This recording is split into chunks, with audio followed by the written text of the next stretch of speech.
Assalamualaikum warahmatullahi wabarakatuh. Salam sehat untuk kita semua. Perkenalkan, nama saya Sarah Wulandia Yodi Putri, mahasiswi dari Program Studi Akuntansi Universitas Nusa Cendana Kupang. Pada kesempatan kali ini, saya akan melakukan sosialisasi mengenai aplikasi sederhana yang cocok untuk ibu-ibu rumah tangga dalam melakukan pencatatan keuangan. Aplikasi ini yaitu adalah aplikasi catatan keuangan harian. Nah, sebelum kita membahas tentang aplikasi tersebut, lebih baiknya jika saya memberikan penjelasan sedikit nih tentang apa sih pencatatan keuangan itu dan apa sih manfaatnya. Nah, mari kita bahas satu persatu. Baiklah, yang pertama, apa sih pencatatan keuangan itu? Pencatatan keuangan adalah proses pencatatan yang berupa ringkasan dari transaksi keuangan yang terjadi. Misalnya nih, ibu-ibu hari ini belanja cabai Rp5.000, maka uang yang digunakan untuk belanja cabai harus dicatat sebesar Rp5.000 sebagai pengeluaran.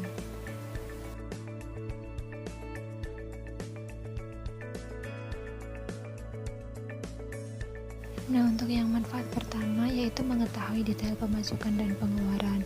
Nah, bagaimana bisa ya kan pencatatan keuangan itu mengetahui detail pemasukan dan pengeluaran? Jelas di sini yaitu mencatat kan.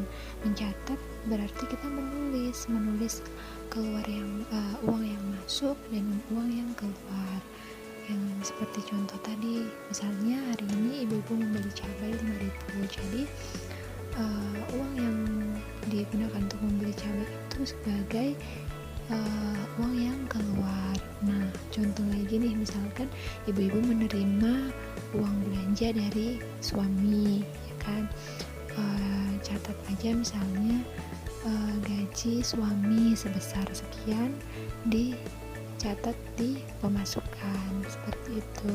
Manfaat yang kedua yaitu membuat pola pengeluaran lebih stabil. Nah, kenapa demikian? Jadi secara tidak langsung ibu-ibu melakukan pencatatan keuangan itu bisa membantu kita dalam mengontrol keuangan. Nah, mengontrol keuangan yang seperti apa? Jadi misalnya kita bisa melihat rincian catatan pada bulan sebelumnya atau pada periode sebelumnya.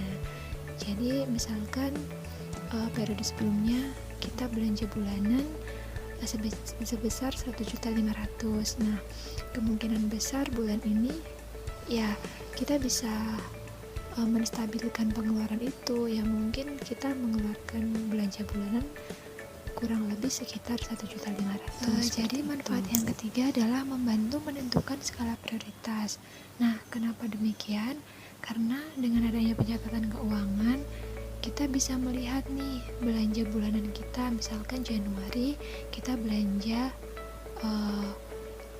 baju, belanja sayur, belanja susu misalkan. Nah, dari catatan keuangan itu mana sih kebutuhan kita dan mana sih keinginan kita. Misalkan baju itu cuman keinginan kita. Nah, jadi di bulan berikutnya ya gak usah lah beli baju lagi gitu kan, jadi hanya beli kayak kebutuhan kita gitu, misalkan beras atau apa seperti itu. Yang berikutnya adalah untuk mencapai tujuan keuangan. Bagaimana mencapai tujuan keuangan itu? Jadi dengan adanya catatan keuangan yang konsisten, ya kan, akan membantu ibu-ibu merencanakan tujuan keuangan yang lebih efisien dalam periode waktu tertentu.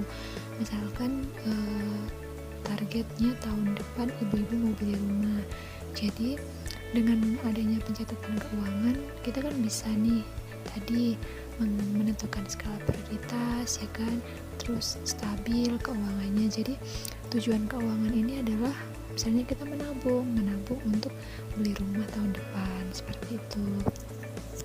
Untuk manfaat yang berikutnya adalah lebih menghargai uang. Jadi dengan adanya pencatatan keuangan itu bisa digunakan sebagai pengingat bahwa wah sayang nih uangnya kalau dipakai beli baju atau sepatu yang sebenarnya bukan bagian dari kebutuhan kita, tapi itu hanya keinginan kita, seperti itu. Jadi pencatatan keuangan itu digunakan untuk pengingat kita gitu, supaya bisa memilah-milah mana nih yang harus dibeli duluan, mana nih kebutuhan kita yang harus dibeli, seperti itu. Jadi manfaat yang selanjutnya adalah menghindari utang konsumtif. Utang jenis apa sih utang konsumtif itu? Jadi utang konsumtif ini biasanya didapatkan karena keinginan untuk memenuhi gaya hidup yang tidak sesuai dengan kemampuan finansial kita.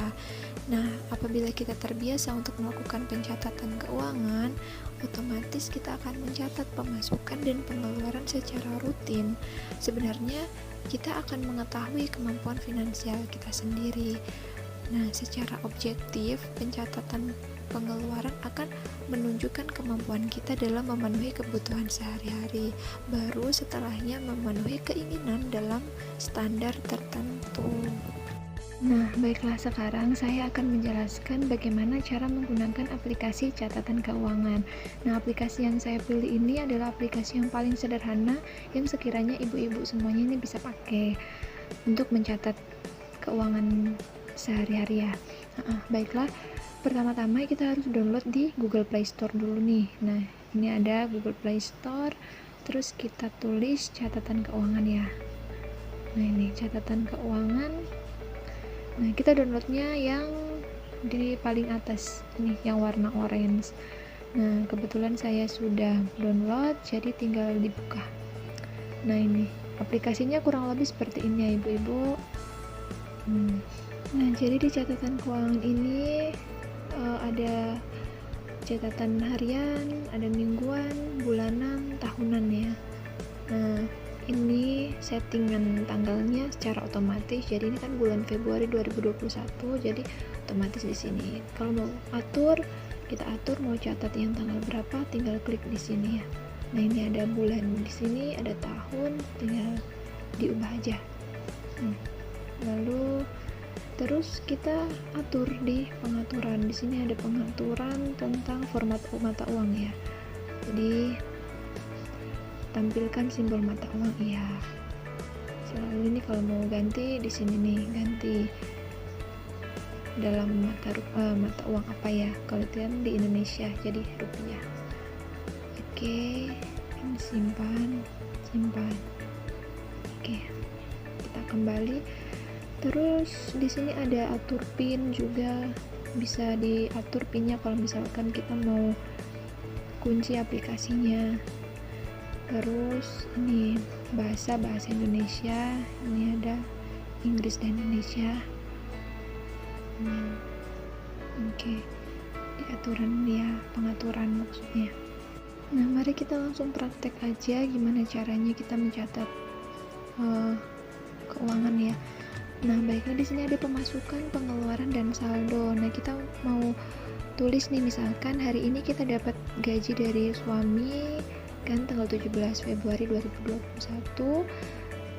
Kita klik di pemasukan. Nah, pemasukan ini ada banyak kategorinya, ada deposito, dividen, gaji, hibah, investasi, dan lain-lain. Banyak. Terus, nah kita kan mau dapat gaji nih dari suami, jadi klik di gaji, terus misalkan jumlahnya 5 juta. Nah, 5 juta. Terus keterangannya adalah gaji suami. Nah, jadi sudah ya keterangannya, kita simpan. Nah, di sini pemasukannya sudah tertulis pada tanggal 17 Februari ya, pemasukannya sebesar 5 juta. Nah, kalau pemasukan di sini dicatat warnanya biru ya kan. Terus misalkan kita mau tulis nih misalnya di tanggal 18 Februari. Nah, setelah kita dapat gaji, besoknya langsung belanja dong, belanja bulanan gitu ya. Kita belanja. Nah, tulis belanja, jumlahnya misalkan 1.500.000 nih, belanja bulanan ya. Terus kita tulis belanja bulanan.